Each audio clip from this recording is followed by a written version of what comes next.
A very good morning to you, everyone. It is kind of early afternoon in Paris here. If you're enjoying a cup of coffee with breakfast, let me tell you what you may not have read if you haven't got the sports pages yet. John McEnroe won yesterday over Michael Chang relatively easily. That was last night.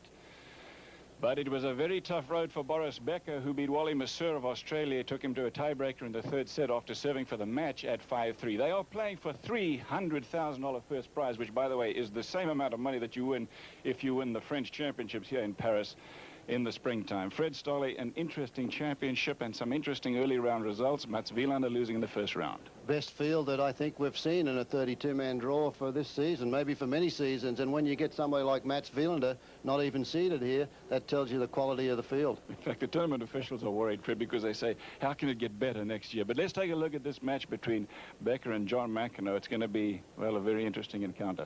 Boris Becker certainly has to be the favourite, Cliff. He hasn't been serving well below 50%. He has to serve well against McEnroe. But the biggest thing, I think, he has to volley particularly well against McEnroe. McEnroe will be all over that second serve and trying to make Becker play those volleys. The big serve of Boris Becker, he seems to get it in when he needs to. But this is the most important thing, that volley, because he'll be playing a lot of those off his shoelaces today.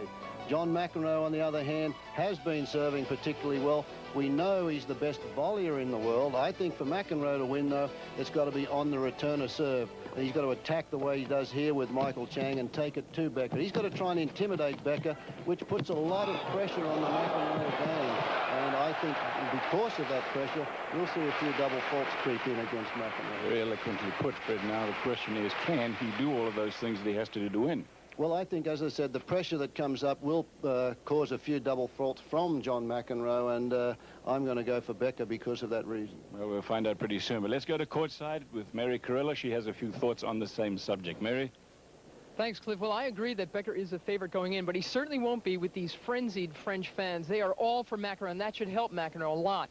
Take into consideration that John is also playing his best tennis since the Wimbledon semifinal, and that Becker has been out with tender knees since he won the U.S. Open. So things are going well for McEnroe. We spoke to both players about each other. Here's what they said.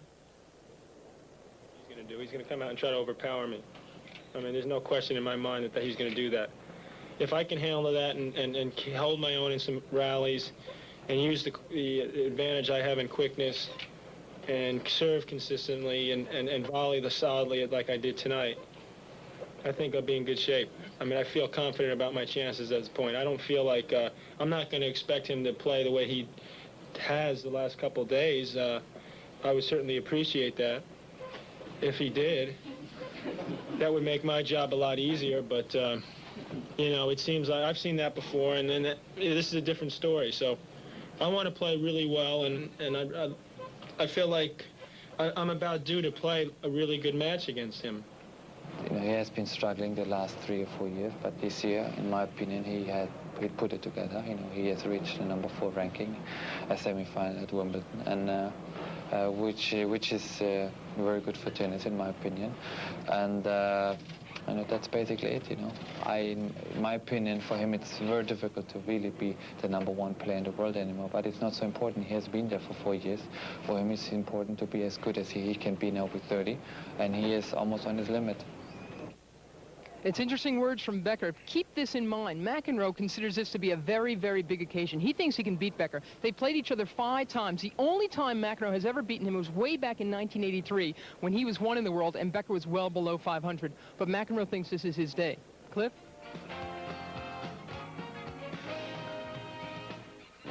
Thanks, Mary. This semi-final match full of opportunities for both players. 150,000 to today's winner, 300 to win the championship. Live coverage from Paris. More in a moment.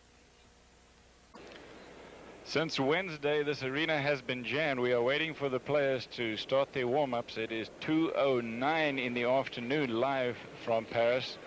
This is the Paris Open Tennis Championships, and you couldn't very well ask for a match between 2 more charismatic players. In fact, the biggest ticket sellers in the world of tennis, and they are here in the semi-final of this tournament. I'll tell you that the other 2 semi-finalists, as the crowd applaud the entrance of the 2 players, are Aaron Krickstein of the USA, who beat Brad Gilbert, also of the USA, and Stefan Edberg, who beat Jakob Vlasic. McEnroe on the left, and Fred Stolle, Boris Becker On the right-hand side, a man who has had nothing short of a great year in tennis this year.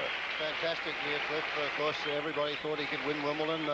Not too many folks thought that he could get through and win the US Open, but he proved them wrong, played some tremendous tennis there. But John McEnroe has also been over here for a while, Mary, and he's ready to go today.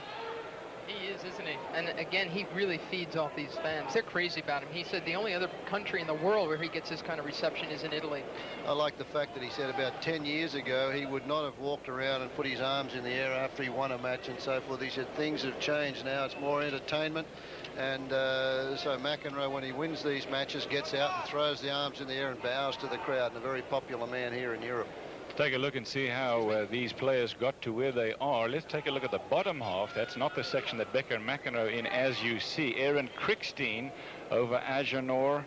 Agenor, a surprise quarterfinalist, in fact, because he was actually a qualifier in this championship. You see Brad Gilbert over Yannick Noah, Stefan Edberg over Hlasak, as I said. But it was interesting that Edberg beat Machir, who got to the final last week in the ECC championship. So Miloslav Machir beginning to play a little better. Nevertheless, he lost to Edberg, who then beat Hlasak. So it was Edberg and Krickstein to make it through to that semi-final. In the other section of the field, the one in which Becker and McEnroe are in the match that you are just about to see, Becker over Masseur, as you see in the round before, and then McEnroe, Fred, relatively easily over Michael Chang.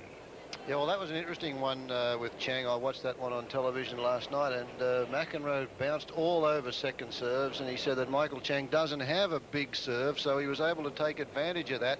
But the situation, as we watch McEnroe now just limbering up, he was here earlier just practicing serves, and interestingly enough, on the first court, the deuce court, he was practicing that serve away to the Becker forehand. So I'll be one that's interested to find out whether he starts off doing that here. But he has been serving well, but this is a different kettle of fish as opposed to last night, where Michael Chang did not come to the net one time in the first set and only on 6 occasions in the second set, whereas Boris Becker will be all over the net, the same as John McEnroe. So this is certainly going to be a serve and volleyer's day. You have the feeling that McEnroe likes to play against a Michael Chang, and in fact he says so. My view of John McEnroe is always influenced by Mary Carilla's attitude when I get to a tournament, because Mary has such a good feel for how he's playing, and you really are excited about the way that he's playing, and I don't blame you, because again, I watched him play in the semi-final yesterday against Chang last night, rather, and he was very, very good. He's in the same frame of mind that he was in when he faced Ivan Lendl in Dallas earlier this year. He hadn't beaten Lendl in a long time either, in 3 years in fact,